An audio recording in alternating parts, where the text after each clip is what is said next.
اس facility کو استعمال نہ ہونے دے. امریکہ کو انہوں نے اجازت نہیں بھی دی, لیکن اس سے زیادہ شاید وہ نہیں کر سکتے تھے. لیکن اس وقت علاج ان کا یہی ہے کہ وہ امریکہ کو یہ اڈے استعمال کرنے نہ دے, تاکہ ان کی بھی بچت ہو, اور مستقبل میں بھی میرے خیال میں اب ان کے لیے ان کو یہ پیغام مل گیا کہ امریکہ ان کا تحفظ نہیں کر سکتا, بلکہ امریکہ ان کے لیے الٹا دشمنوں کو بڑھاتا ہے اور ان کے لیے مصیبتوں کو لاتا ہے. اور خود یہ میرے خیال میں یہ جو کچھ ڈرون سعودی عرب کی طرف گئے, کچھ دوسرے ممالک کی طرف گئے, اور اس کے بارے میں ایران نے کہا کہ وہ ان کی طرف سے نہیں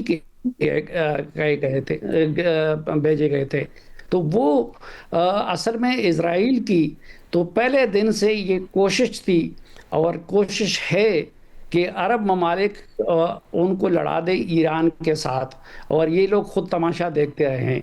یہ شکر ہے کہ عرب ممالک نے بڑے ایک صبر سے اور تحمل سے کام لیا اور ابھی تک لے رہے ہیں. بہتر تو ہوتا کہ ایران کی طرف سے بھی ان کو نشانہ نہ بنایا جاتا, لیکن ظاہری بات ہے کہ جب تک امریکی اڈے وہاں پہ موجود ہیں اور وہ ایران کے خلاف استعمال ہو رہے ہیں, تو ایران کے پاس ایک جواز ہے کارروائی کے لیے. تو اب جہاں تک مستقبل کا تعلق ہے, تو میرے خیال میں تو یہ جنگ عرب ممالک کے لیے ایک لیسن ہے. ان کو اپنی جو سیکیورٹی کے لیے مزید امریکہ کی طرف نہیں دیکھنا چاہیے, اور ان کو اپنی سیکیورٹی کا خود یا دیگر اتحادیوں کے ساتھ انتظام کرنا چاہیے. بڑی اہم بات آپ کر رہے ہیں ارشاد بھٹی صاحب, آپ کی کیا رائے ہے؟ کیا ڈفرینسز عیاں ہو گئے ہیں اب امریکہ اور گلف ممالک کی بنیادی سوچ اور ان کے مفادات کے درمیان؟ کیا آپ سمجھتے ہیں ادراک ہے گلف ممالک کو اس چیز کا یا نہیں؟ میڈم شیخ بالکل ہے, اور یہ محسوس بھی ہو رہا ہے, اور یہ نہ صرف عام آدمی کو محسوس ہو رہا ہے, بلکہ جو رابطہ کر رہے ہیں, جو رابطے میں ہیں, جو رابطہ کار ہیں, یا جو اس وقت ایکٹیو ہیں پاکستانی حکام, ان کو بھی محسوس ہو رہا ہے. میڈم شیخ, سب سے پہلے اس بات پر آنے سے پہلے کہ کیا امریکی اثر و رسوخ اور کیا ٹرمپ صاحب کا اثر و رسوخ اور کیا امریکی چودراہٹ خطرے میں پڑے گی, ظاہر ہے سپر طاقت ہے, زوال بھی آتا ہے تو آہستہ آہستہ لمبا عرصہ لگتا ہے, لیکن یہ ذہنوں میں رہے کہ جب بھی یہ زوال آئے گا, جب بھی امریکہ کی بگننگ ٹو دا اینڈ کا سفر ختم ہوگا, تو ایران سر فہرست ہوگا. اس میں ایران کا نام سنہری حروف سے لکھا جائے گا. اور یہ کیوں لکھا جائے گا؟ وہ اس لیے لکھا جائے گا کہ ابھی تک اس وقت اس گھڑی تک اس جنگ کا کوئی جواز نہیں صدر ٹرمپ کے پاس کہ کیوں حملہ کیا ایران پر, کیا وجہ ہے, کوئی وہ ایک جواب نہیں دے پا رہے. ہر روز اپنی باتوں کی تردید کرتے ہیں, ہر روز اپنی باتوں سے مکرتے ہیں, ہر روز اپنی باتوں سے پھرتے ہیں. دی اکانومسٹ کی ہیڈ لائن تھی چند دن پہلے میڈم شیخ, اے وار وداؤٹ اسٹریٹجی, یعنی حکمت عملی کے بغیر جنگ. اور یہ امریکہ ہے, اور یہ اسرائیل ہے, اور یہ جو پوری دنیا کو چلانے والے ہیں, یہ ان کے بارے میں ہے. اور پھر میڈم شیخ عوام کی اکثریت خلاف ہے اس جنگ کے. کیوں جنگ یہ لڑی جا رہی, عوام پوچھ رہی ہے. 10,000 کلومیٹر ہم سے دور ایران سے ہمارا کیا لینا دینا تھا, اور امریکہ فرسٹ سے آپ کا اسرائیل فرسٹ کیوں ہو گیا, یہ عوام پوچھ رہی ہے. اپنے اتحادی ساتھ نہیں ہیں, اور ٹرمپ صاحب کو پہلی دفعہ ان لوگوں کی منتیں کرنی پڑ رہی ہیں جن کو وہ منہ نہیں لگاتے تھے. اپنی کانگریس سے نہیں پوچھا, نیٹو سے نہیں پوچھا, اقوام متحدہ سے نہیں پوچھا, اور یہ سارے ایک قدم پیچھے ہیں. اور مشرق وسطیٰ کے عرب ممالک جو صدر ٹرمپ کی شکار گاہیں ہیں, پسندیدہ شکار گاہیں, ان کی اور ان کے فیملی کے بزنس کی بھی پسندیدہ شکار گاہیں, کھربوں ڈالر کے جہاں سودے اور معاہدے ہیں, یہ سب گھبرائے ہوئے ہیں, اور گلے شکوے شکایتیں ٹرمپ صاحب سے روز ہوتی ہیں. اور روس, چین ایک طرف, وہ سارے خواب دوبارہ سے دیکھنے لگ گیا ہے جو امریکہ کی وجہ سے رکے ہوئے تھے. اور اندازہ کریں کہ روس امریکہ کی مدد سے, امریکہ کی اجازت سے تیل بیچ رہا ہے. اب میڈم شیخ اگر اس کو سم اپ کریں تو ٹرمپ صاحب کے عوام, اپنی اسمبلی, اقوام متحدہ, بین الاقوامی قوانین, یہ سارے تو ٹرمپ صاحب کے خلاف ہوئے. ان کے نیٹو اور ان کے اتحادی ساتھ نہیں ہیں یا ناراض ہیں. پرانے اتحادی عرب ممالک ناراض ہیں. مشرق وسطیٰ میں اب جو اس جنگ اور اس کے بعد یا اس چدراہٹ یا اس فرعونیت کے بعد نقصان کیا ہوا کہ مشرق وسطیٰ میں امریکی اڈے, یہ سونے کی انڈے دینے والی مرغیاں ہیں, یہ 19-20 اڈے جو اس خطے میں ہیں, یہ اڈے خطرے میں پڑ گئے ہیں. آیت اللہ خامنائی صاحب کے دور میں تو اڈے محفوظ تھے, اس سے پہلے بھی محفوظ تھے, تو یہ اڈے خطرے میں پڑ گئے ہیں. اب آپ کی حالت یہ ہے کہ پہلی دفعہ آپ ایکسپوز ہوئے ہیں اور آپ ابنائے ہرمز نہیں کھلوا پا رہے. آپ کہہ رہے ہیں میں نے ایران کو تباہ کر دیا, میں نے نیوی تباہ کر دی, میں نے فضائیہ تباہ کر دی, میں نے کچھ بھی, اب کوئی ہدف رہ ہی نہیں گیا. اور صورتحال یہ ہے کہ آپ اپیلیں کرتے پھر رہے ہیں کہ آئیں میرے ساتھ یہ کھلوائیں. نہ بغاوت ہوئی ہے, نہ رجیم چینج ہوا ہے, نہ سرنڈر ہوا ہے ایران کا.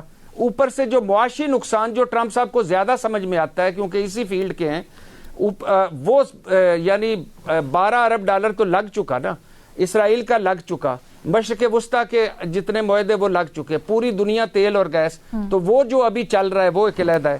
اوپر سے چدراہٹ کو خطرہ, اوپر سے ایران کی لازوال با کمال بے مثال مزاحمت. تو میڈم شیخ آخری 2 جملے.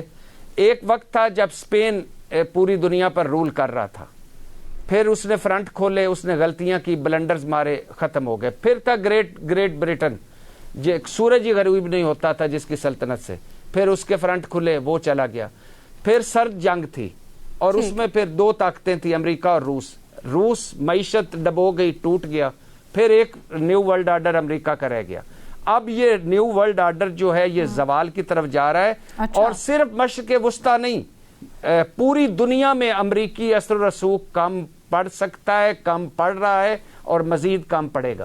لیکن ریما دوسری طرف اگر دیکھیں, عملی طور پر تو زبانی کلامی بے شک کچھ کہہ رہے ہیں لیکن کسی نے کچھ کیا نہیں ہے.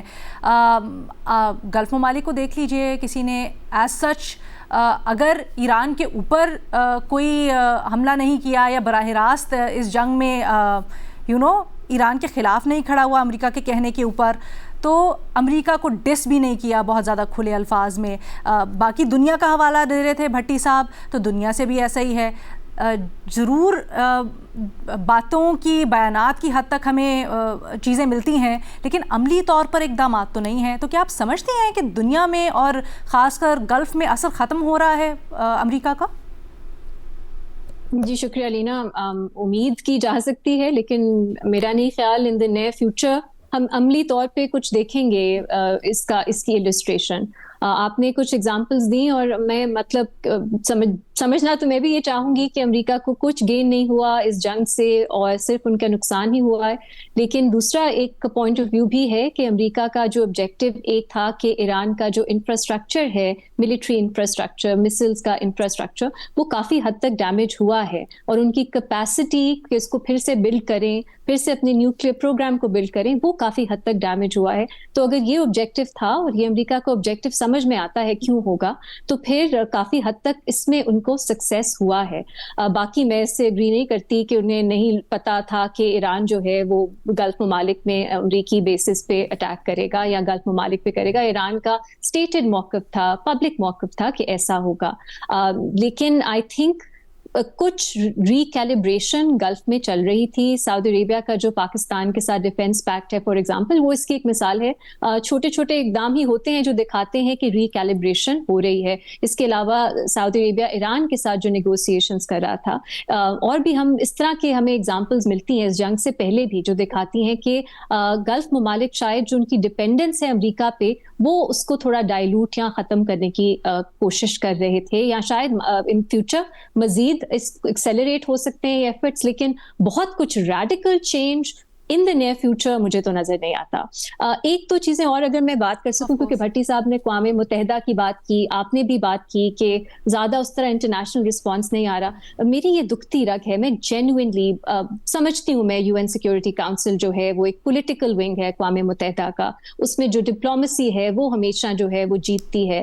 لیکن علینا پچھلے ہفتے اقوام متحدہ نے, یو این سیکورٹی کاؤنسل نے ایک ریزولوشن پاس کی اور امریکہ اسرائیل ایران پہ اگریشن کرتے ہیں, جنگ جو ہے انیشیٹ کرتے ہیں, کوئی لیگل جسٹیفیکیشن اس جنگ کی موجود نہیں ہے. شروعات میں ہی ایک بچیوں کا اسکول جو ہے وہ اٹیک ہوتا ہے, اس میں 160 سے زیادہ بچیاں شہید ہوتی ہیں. پھر بھی ہم نے دیکھا UN سیکیورٹی کاؤنسل نے کنڈیم کسے کیا؟ انہوں نے کنڈیم ایران کو کیا کہ وہ گلف کی جو اسٹیٹس ہیں اور جو جارڈن ہے ان پہ اپنے حملے جو ہیں وہ ختم کرے, کیونکہ وہ بلیٹنٹ بریچ ہے انٹرنیشنل لا کی, اور سخت الفاظ میں کنڈیمنیشن کی اس کی.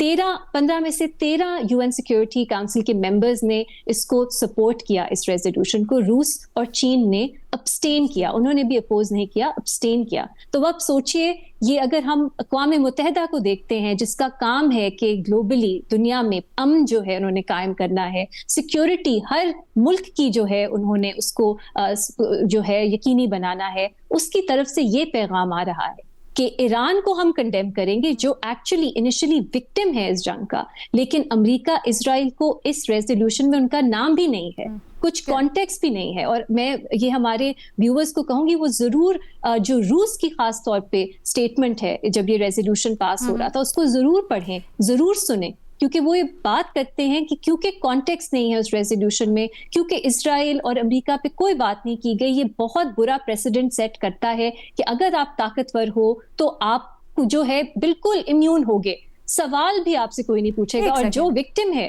اس پہ اگریشن کا آپ نے جو ہے وہ جی علینا کیا کہہ رہی ہیں؟ ہاں میں ایک سوال پوچھنا چاہی تھی ریما, کیونکہ اس دن 2 قراردادیں تھیں جو کہ ہوئی تھیں جس پر پھر پاکستان پہ بھی تنقید ہوئی تھی, کیونکہ پاکستان نے دونوں کے حق میں ووٹ دیا تھا. ایک تو تھی کہ ایران کا جوابی حملہ گلف ممالک کے اوپر جس کو کنڈیم کیا پاکستان نے, لیکن پھر امریکہ اور اسرائیل کی طرف سے جو جارحیت کی جا رہی تھی ایران کے اوپر اور بچوں کا اسکول, اس کے اوپر بھی تو ایک قرارداد ہوئی تھی. علینا وہ رشیا کی ریزولوشن تھی, وہ جنرل ریزولوشن تھی, اس میں کسی ملک کا نام نہیں لیا گیا تھا اور وہ پاس نہیں ہوئی. اس میں تو 9 ممبرز بھی آپ کو نہیں ملے جنہوں نے. تو اگر آپ اقوام متحدہ کا ریکارڈ اٹھا کے دیکھیں کہ ایران کی پہ جو حملہ امریکہ اور اسرائیل نے کیا تو اقوام متحدہ کا کیا رد عمل تھا, کیا رسپانس تھا, تو وہ ایک ہی ریزولوشن ہے جو پاس ہوئی ہے. اور یہ بھی ایک میرا خیال ہے میرے لیے کنسرن کی بات ہے کہ اس ریزولوشن کو 140 کے قریب جو اسٹیٹس ہیں ان کی جو ہے اپروول حاصل تھی. So it's not just UN security council, ایک ریکارڈ نمبر آف اسٹیٹس 140 کے قریب انہوں نے بھی سپورٹ کیا تھا اس ریزولوشن کو, اور وہ ایران کو جو ہے کہتی ہے کہ اس کی مذمت کرتی ہے, ایران کی, امریکہ اور اسرائیل کی نہیں کرتی. تو یہ میرے لیے آئی انڈرسٹینڈ کہ یہ پالیٹکس ہے, یہ طاقت کا کھیل ہے, لیکن بہت بہت ڈسٹربنگ یہ چیز ہے کہ کس طرح UN سیکیورٹی کاؤنسل ہماری نظروں کے سامنے ایک بار پھر سے فیل کر گئی ہے اس سچویشن میں. اچھا محمد علی صاحب, ہم بات تو کر رہے ہیں یہاں پر عصر ختم ہونے کا امریکہ کا, اور کم و بیش سبھی کی یہ رائے ہے کہ ڈیلیوٹ تو ہوا ہے عصر, لیکن یہ بتائیں کیا یہ واقعی میں ایسا ہوتا ہے؟ کیونکہ ہمیں پتہ ہے بہت سارے معاہدے ہیں امریکہ کے ان خلیجی ممالک کے ساتھ, خاص کر دفاعی معاہدے, انفراسٹرکچر بہت زیادہ انویسٹمنٹ ہے امریکہ کی یہاں پر. یہ ان معاہدوں کی نوعیت کیا ہوتی ہے؟ کیا ان سے نکلنا باہر آسان ہے؟ جیسے مختلف بیسز جو امریکہ کی خلیجی ممالک میں ہیں, اگر چاہیں خلیجی ممالک اب اپنے مفادات کے تحت کسی اور ملک کے ساتھ الائن کرنا اور امریکہ سے دور ہونا, تو یہ کتنا آسان یا کتنا مشکل ہے ڈسٹنس کرنا اپنے آپ کو؟ بہت شکریہ علینا. میں بہت زبردست ابھی تک ڈسکشن ہوئی ہے, میں ایک دو شارٹ کمنٹ کر کے آپ کا جواب دیتا ہوں. دیکھیں, ایک تو بات بھٹی صاحب نے بڑی زبردست بات کی, اور چونکہ انہوں نے تاریخ کا حوالہ دیا, تو ایک پروفیسر ہیں ہارورڈ یونیورسٹی کے گراہم ایلیسن, ان کی بڑی مشہور کتاب ہے جس میں وہ یہ تقریباً انہوں نے کوئی 2500 سال میں جو 25 دفعہ ورلڈ آرڈر چینج ہوا ہے نا, اس کا انالیسس کیا ہے. اور باٹم لائن اس کی یہ ہے, جو تمام انٹرنیشنل ریلیشنز کے چوٹی کے دنیا کے لیڈنگ پروفیسرز ہیں, وہ کہتے ہیں کہ جب بھی کوئی ورلڈ آرڈر کو جو ڈومینیٹ کر رہی ہوتی ہے سپر پاور, وہ جب انسیکیور یا تھریٹنڈ فیل کرتی ہے تو پھر وہ ایک ورلڈ وار کا دنیا میں ماحول بنتا ہے. اور کیونکہ وہ انسیکیور ہوتی ہے تو وہ اپنی پاور کو پریزرو کرنے کے لیے پینک کرتی ہے, اور وہ ڈراسٹک, امورل اور کاسٹلی ایکشنز لیتی ہے, انٹرونشنز کرتی ہے, جس کی وجہ سے وہ اپنی پاور کو پریزرو تو نہیں کر پاتی لیکن ویسٹ کر دیتی ہے. تو ایک تو یہ کانٹیکسٹ ہے. دوسری بات, آپ کے سوال کا پہلے میں مختصراً جواب دے کے اس کو ایکسپلین کروں گا. کہ امریکہ کا جو اثر و رسوخ ہے اس کے لیے میں زیادہ محتاط الفاظ کا چناؤ کروں گا. میں سمجھتا ہوں کہ امریکہ کا اثر و رسوخ اگر انگریزی میں انفلوئنس کہا جائے تو انفلوئنس کم نہیں ہو رہا، بڑھ رہا ہے، لیکن اس کی گڈ ول جو ہے اور اس کی سافٹ پاور جو ہے وہ کم ہو رہی ہے.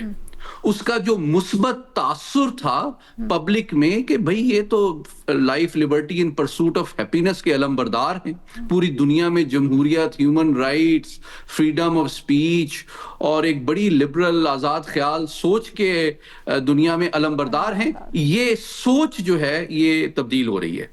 تو امریکہ کا اثر و رسوخ اور پاور میں کوئی کمی نہیں آئی ہے، اور لیکن اس کی جو مینیفیسٹیشن ہے، اس کی جو نوعیت ہے وہ ہارش، بروٹل، کوئرسیو، دباؤ، انٹرونشن اور مداخلت پر مبنی انسٹرومنٹس کی شکل میں آپ کے سامنے آ رہی ہے. وہ diplomacy, good will, investment, fellowships, grants, cooperation, peace, اور ایک I'm sorry مطلب میں ایک اکیڈمک بات کر رہا ہوں، ایک لبرل پیراڈائم اس کرنٹ امریکن بیہیویئر کو ایکسپلین نہیں کر پاتا، لیکن ریئلسٹ، ہارڈ کور ریئلسٹ اس کو پرفیکٹلی ایکسپلین کرتا ہے کہ دس از دا را unvarnished reality of power, brute force. بالکل یہ ایک پہلو ہے. اب کوئکلی میں بتا دیتا ہوں کہ امریکہ کی پاور کا یا مستقبل کیا ہے مڈل ایسٹ میں. دیکھیں جی 3 سیناریوز ہیں. ایک آپٹیمسٹک سیناریو ہے جس طرح یعنی کہ جی ان کی پاور کم ہو جائے گی، ان کا اثر و رسوخ کم ہو جائے گا. ایک دوسرا سیناریو یہ ہے کہ اسٹیٹس کو کوئی تبدیلی نہیں آئے گی، اور تیسرا یہ ہے کہ بڑھ جائے گی. میں یہ سمجھتا ہوں کہ ان کی پاور جو ہے وہ بڑھ جائے گی، کم نہیں ہو. ان کی گڈ ول اور سافٹ پاور، ان کا مثبت امیج جو ہے وہ کمزور ہو جائے گا. سر یہ بڑھ جائے گی کو ایکسپلین کیجئے گا تھوڑا. ہاں جی میں کوئکلی کر دیتا ہوں. دیکھیں تینوں سیناریوز کو میں کوئکلی ایکسپلین کرتا ہوں. پہلا سیناریو یہ ہے کہ جو آپٹیمسٹک سیناریو جس کو آپ سمجھتے ہیں کہ کم ہو جائے گی، وہ یہ اس ازمپشن پر مبنی ہے کہ جناب امریکہ کو چونکہ نیٹو نے بھی جھنڈی کرا دی ہے کہ جی ہم نہیں آتے آپ کی مدد کے لیے گلف آف ہرمز میں، تو اب وہ دیکھ رہے ہیں کہ بھئی ہم یو این سیکورٹی کونسل میں بھی نہیں گئے، ہم یو ایس کانگریس میں بھی نہیں گئے، ہم نیٹو کے پاس بھی نہیں گئے، نیٹو بھی نہیں مان رہی، EU بھی نہیں مان رہی، عرب ممالک بھی نہیں ہمارے ساتھ شریک ہو رہے، تو یار ہم اکیلے رہ گئے ہیں، تو چلو یار اب جنگ کو کوئی وکٹری، کوئی فیس سیونگ دے کے وکٹری سمبولکلی ڈکلیئر کر کے جان چھڑائی جائے اور نکلا جائے. یہ آپٹیمسٹک سیناریو ہے، اور اس کے نتیجے میں ان کی گڈ ول بھی کم ہوگی، لیکن ان کی مزید نقصان ان کو نہیں ہوگا، اور وہ مزید جو ہے ان کا انفلوئنس، ان کے بیسز، ان کی انویسٹمنٹ اسی طرح رہے گی. تھوڑے دنوں بعد لوگ واپس آ جائیں گے. دوسرا سیناریو یہ ہے کہ جناب وہ جتنا دباؤ نیٹو یا یورپی یونین پہ تو نہیں ڈال سکتے، لیکن اتنا دباؤ کیا عرب ممالک برداشت کر سکیں گے؟ یہ بہت امپورٹنٹ سوال ہے. دیکھیں برطانیہ، جرمنی، آسٹریلیا تو ان کو کہہ سکتے ہیں منہ پہ کہ نہیں جی ہم نہیں شریک ہو سکتے، آپ نے ہم سے کنسلٹ نہیں کیا تھا. آپ کے خیال میں عرب ممالک یہ کہہ سکتے ہیں ان کے منہ پہ اس طرح؟ تو پاور کی جو ریلیشن شپ اور نوعیت اور ایکویشن ہے اس کی بھی نوعیت میں فرق ہے. اسی لیے جب ایران جوابی حملہ کر رہا ہے تو کیا وہ کھل کے یہ کہہ سکتے ہیں عرب ممالک کہ نہیں جی ہماری ٹیریٹری، ہمارے ملک کے اندر بیسز ہیں وہ یوز نہیں ہوں گے؟ جس طرح ٹرکی نے عراق وار میں کہا تھا. ٹرکی نیٹو کا الائے ہے، امریکہ کے ایٹمی ہتھیار ڈپلوائڈ ہیں ٹرکی کی ٹیریٹری کے اندر. خلیجی ممالک نے آلریڈی یہ کہنے دیا. نہیں جی، کہنے کی اور کرنے میں فرق ہوتا ہے نا جی. دیکھیں ٹیریٹری کا مطلب کیا ہے؟ صرف ان کے بیسز یوز نہیں ہو رہی، ان کی ایئر سپیس تو یوز ہو رہی ہے نا. آپ اگر نقشہ اٹھا کے دیکھ لیں تو کیا پاسبل ہے کہ اسرائیل سے کوئی جہاز جو ہے وہ ایران پہنچ سکے جب تک وہ جارڈن کے اوپر سے یا شام کے اوپر سے فلائی کر کے نہ جائے، اور اس کو مڈ ایئر ریفیولنگ امریکہ کے طیارے جو مڈ ایئر ریفیولنگ. یہ بھی خبریں آ رہی تھی نا کہ امریکہ بڑا پریشر ڈال رہا ہے عرب ممالک کے اوپر کہ آپ بھی اس جنگ میں شریک ہوں، لیکن عرب ممالک ریزسٹ کر رہے ہیں. میں ابھی کوئی تیسرا سیناریو کی طرف آ رہا ہوں، اور وہ تیسرا سیناریو یہی ہے کہ جناب امریکہ اگر زیادہ پریشر ڈالتا ہے ان کے اوپر اور ان کو مجبور کرتا ہے کہ جناب ٹھیک ہے یورپ تو نہیں آ رہا میرے ساتھ، لیکن آپ کو میں تھریٹ کرتا ہوں، اور امریکہ کے پاس انسٹرومنٹس بہت سارے ہیں، ٹھیک ہے، وہ اکنامک کوئرشن کے بھی ہیں، ان کی آئل انرجی سیکٹر میں بھی انویسٹمنٹ ہے، پولیٹیکل سپورٹ پہ بھی ڈیپینڈ کرتے ہیں. دیکھیں اور یہ جو ملٹری ہارڈ ویئر ان عرب ممالک کے پاس ہے سارا امریکہ کا دیا ہوا ہے. آپ کو میں ایک چھوٹا سا تاریخی افسوسناک واقعہ بتاتا چلوں کوئکلی. 1965 کی جنگ امریکہ نے کیسے بند کرائی تھی؟ انہوں نے آپ کے اسپیئر بند کر دیے تھے. آپ ان کے الائی تھے سیٹو سینٹو کے. یہ ڈی کلاسیفائڈ ڈاکومنٹس میں یہ چیز موجود ہے. اچھا جی آپ نے جنگ بند کرانی ہے, ہم آپ کی جنگ لڑنے کی اور اس کو مینٹین کرنے کی صلاحیت ہی ختم کر دیں گے تو امن ہو جائے گا. تو ابھی امریکہ, اس تمام عرب ممالک کے پاس جو ہتھیار ہیں سارے امریکہ کے ہیں, وہ ان کے اسپیئر بند کر دیں تو کیا آپ کے خیال میں یہ لڑ سکتے ہیں؟ تو بات دراصل یہ ہے کہ جو نوعیت ہے ریلیشن شپ کی عرب ممالک کی, وہ میں کوئی آنے والے دنوں میں ٹو کنکلوڈ کوئی اس کی امریکہ کے ساتھ ریلیشن شپ میں کوئی بنیادی پولیٹیکل, اسٹریٹجک یا اکنامک جو نوعیت ہے اس میں کوئی تبدیلی فنڈامنٹلی نہیں دیکھ رہا. ہاں امریکہ کی پی آر ختم ہو جائے گی, امریکہ کا امیج ختم ہو جائے گا, اس کو سپورٹ کرنے کی پبلک میں پولیٹیکل کاسٹ بڑھ جائے گی اور وہ بدنام ہو جائے گا. لیکن میں سمجھتا ہوں کہ ہاں یہ ممکن ہے کہ یہ عرب ممالک مل کے کوئی اپنی سیکیورٹی کی ارینجمنٹ بنانے کے بارے میں سوچیں, لیکن اس میں بھی اصل بات یہ ہے کہ ان کے پاس انڈسٹری تو ڈیفنس کی ہے نہیں. تو کیا مطلب امریکہ سے ہتھیار لے کے وہ آپس میں ڈیسائیڈ کریں گے کہ اس کو کیسے مینٹین کرنا ہے, کیسے ٹریننگ لینی ہے؟ لیکن سر جیسے ابھی پاکستان کے ساتھ دفاعی معاہدہ ہوا ہے یو اے ای سوری سعودی عرب کا, اور خوش آئند ہے, اور پھر وہ خوش آئند ہے, لیکن دیکھیں but if you source it from other countries through Pakistan, ایسا کچھ ہو سکتا ہے یا کیا؟ دیکھیں جی ہماری جو کمٹمنٹ ہے سعودی عرب کی طرف وہ سیکروسینٹ ہے, وہ بڑی میں سمجھتا ہوں اس کی کوئی لمٹ نہیں ہے اور کمپلیٹ ہے, انکنڈیشنل ہے. لیکن ریالٹی یہ ہے کہ کیا آپ اگر عرب ممالک کے اوپر امریکہ دباؤ ڈالتا ہے کہ آپ ایران سے لڑیں اور ان کو مجبور کرتا ہے تو سچویشن بہت ڈفرینٹ ہے.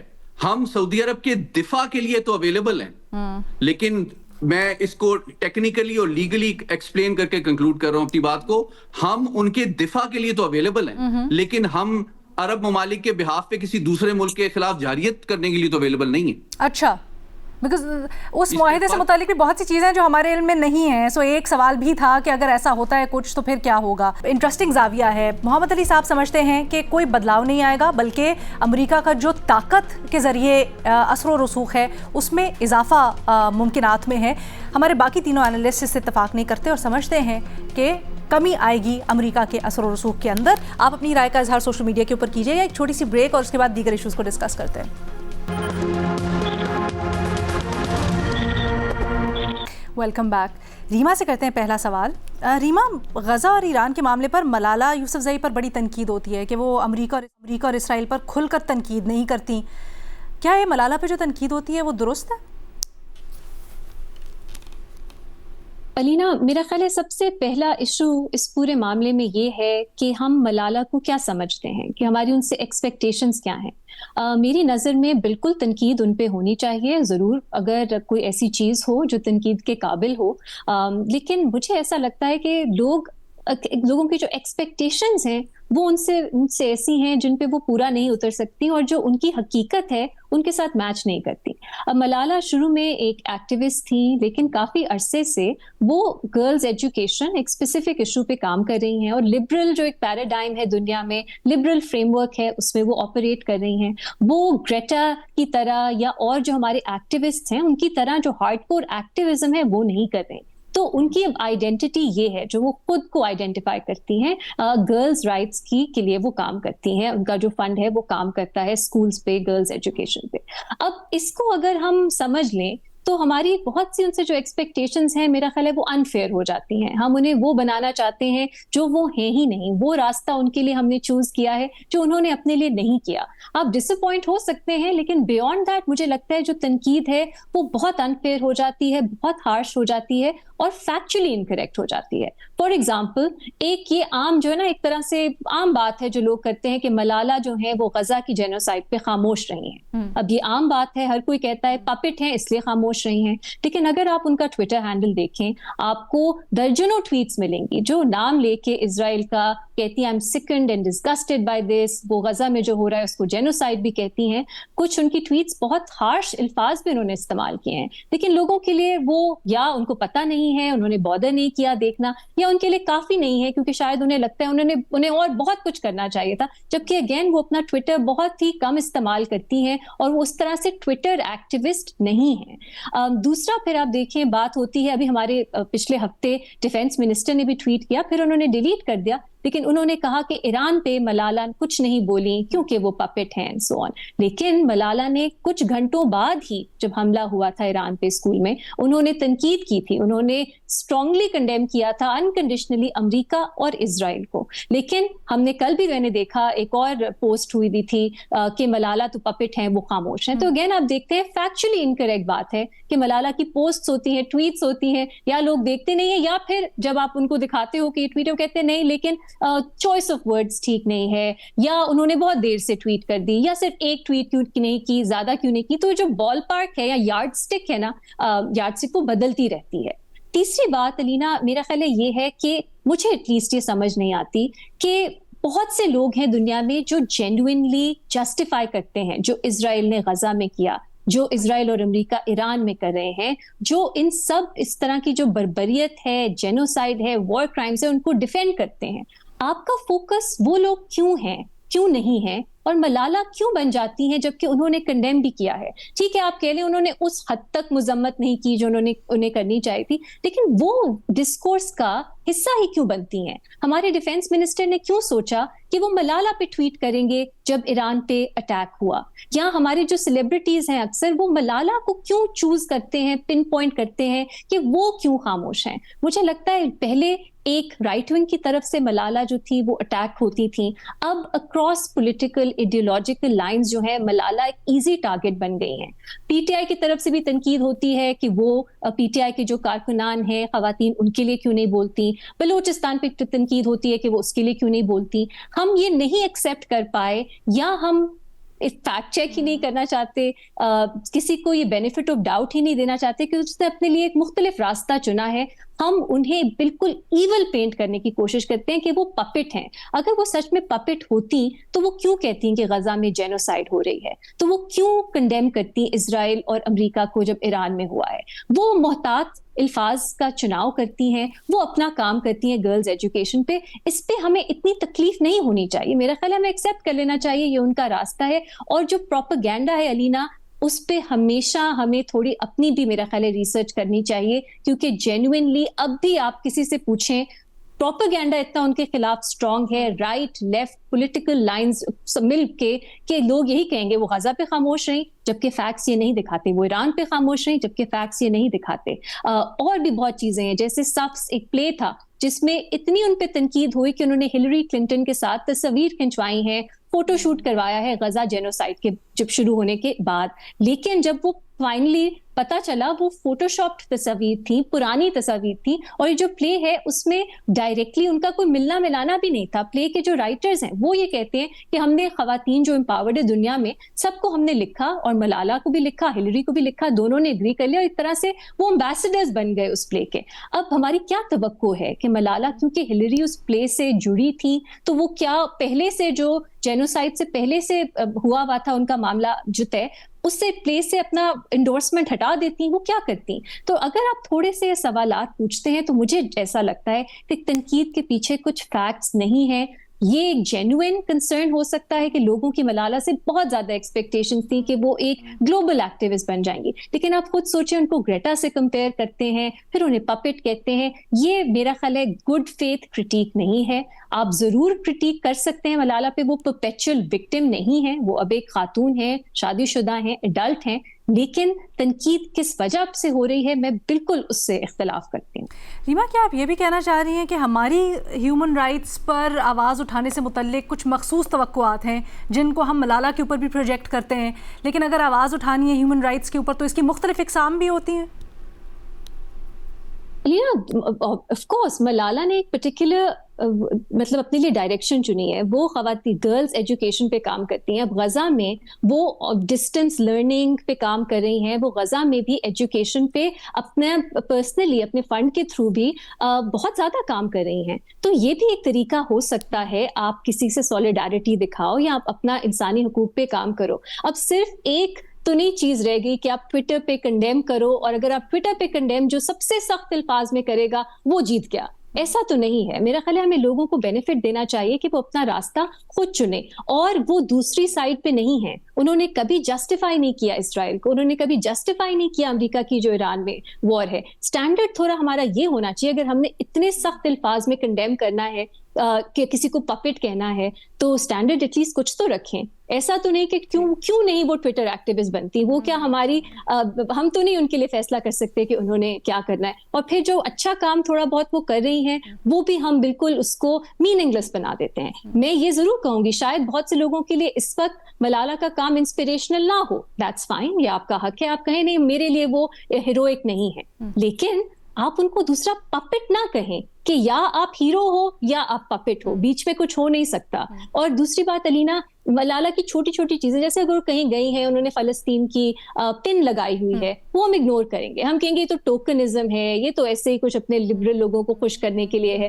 اس کو ہم کوئی اپریشیٹ نہیں کریں گے. اگر وہ کوئی ٹویٹ کریں گے اس کو اپریشیٹ نہیں کریں گے, ہم ان کو پھر بھی ٹونٹ کریں گے کہ دیر سے کیوں نہیں آئی, الفاظ کا چناؤ ٹھیک نہیں ہے, یہ کیوں نہیں کیا, وہ کیوں نہیں کیا. تو میرا خیال ہے یہ اب نا جینوئنلی ایک آسان اسکیپ گوٹ لوگوں کو مل گئی ہیں کہ کچھ بھی ہو رہا ہو دنیا میں, across political lines, across ideological lines, آپ نے تنقید ملالہ پہ کرنی ہے.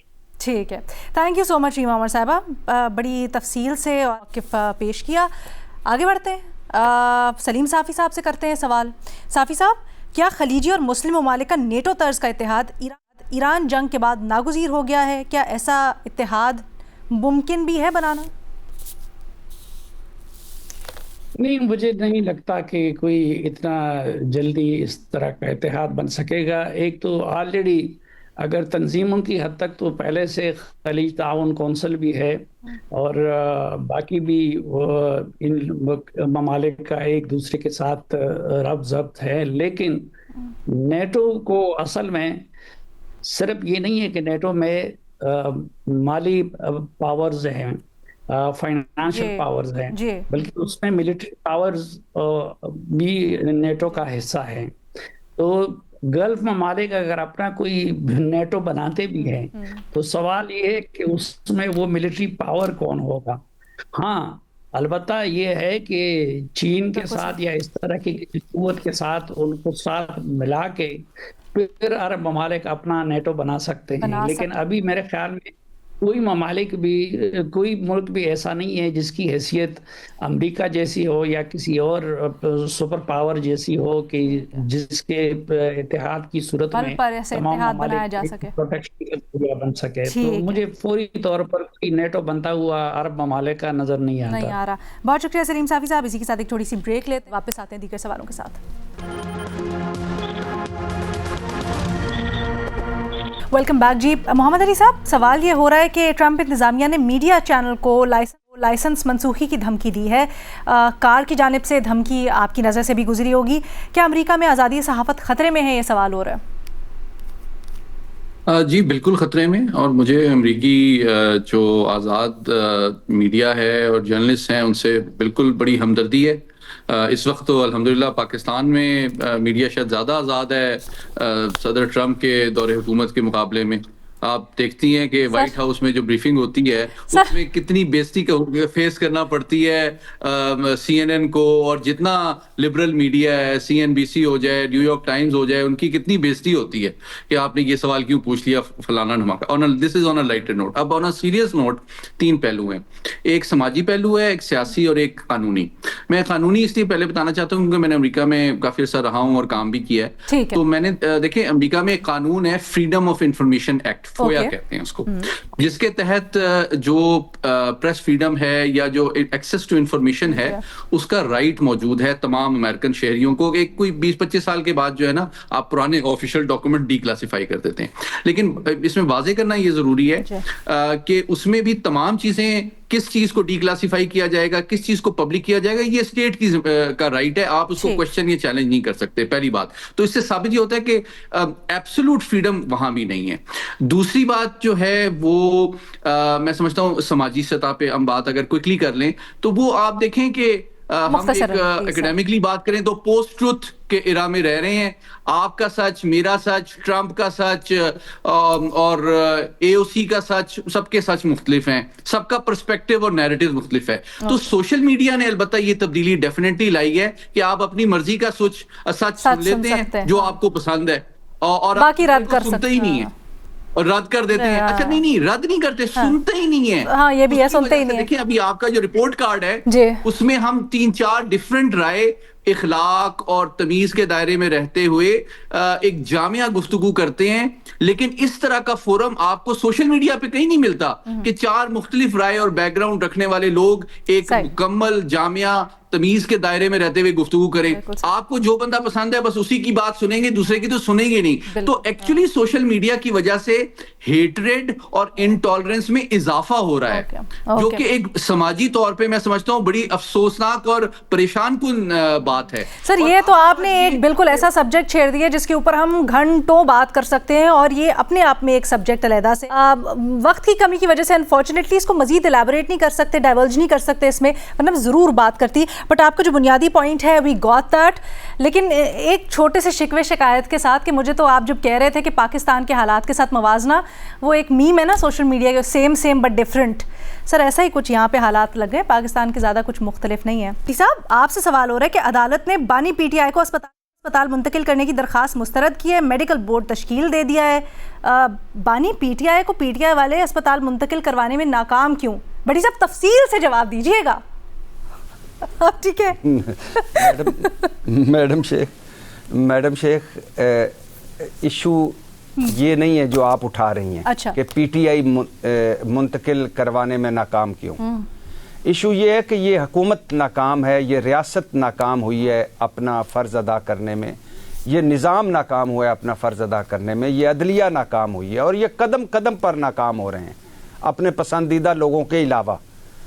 جو آپ کے اس سسٹم کے خلاف ہے, یا جو آپ کے خلاف, جو نظام کے خلاف, جو حکومت کے خلاف بات کرتا ہے, اس کو عبرت کا نشانہ بنا دیا جاتا ہے. 350 عمران خان پر کیس کس لیے ہیں؟ عمران خان آج جیل میں ان مقدموں میں کس لیے ہیں جن کا ان سے کوئی واسطہ ہی نہیں ہے؟ ان کی پارٹی کیوں ٹوٹی ہے؟ ان کا بلہ کیوں چھینا گیا؟ ان کا مینڈیٹ کیوں چھینا گیا؟ ان کی بہنوں پہ کیوں مقدمے ہیں؟ ان کی بیوی کیوں اندر ہے؟ اور اگر بیوی اندر ہے تو اس کو اتنی بڑی سزائیں کیوں ملی ہیں؟ یہ کیا ایک کوئی اس کو علیحدہ کر کے دیکھنے کی ضرورت ہے؟ نہیں علیحدہ کر کے دیکھنے کی ضرورت. پی ٹی آئی والے کارنر میٹنگ تک کیوں نہیں کر سکتے؟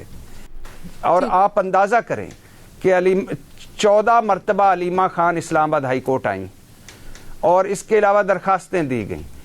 بات کیا تھی کہ ایک قیدی ہے, اس کا انسانی حق ہے, قانونی حق ہے, اخلاقی حق ہے, سیاسی حق ہے کہ اس کو مرضی کا ڈاکٹر سے چیک اپ کروایا جائے. عمران خان مطالبہ کیا کر رہے تھے, اور سلمان صفدر اسلام آباد ہائی کورٹ یا پتہ نہیں دوسری کورٹ میں دلائل دے رہے تھے, اور بار بار ایک لفظ کہہ رہے تھے کہ عمران خان نے مجھے کہا ہے کہ میڈیکل گراؤنڈ پر میری ہمدردی یا صلہ رحمی پر میرے حوالے سے بات نہ کرنا, کبھی یہ تاثر نہ دینا کہ میں نے کوئی چیز مانگی ہے, یہ میرا حق ہے یہ تاثر دینا.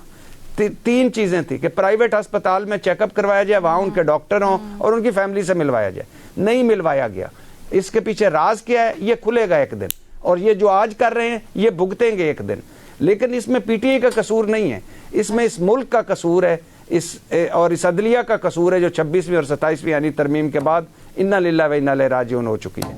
ٹھیک ہے جی, آج ہمارے پاس پروگرام میں اتنا ہی وقت تھا, تو اجازت دیں. اللہ حافظ.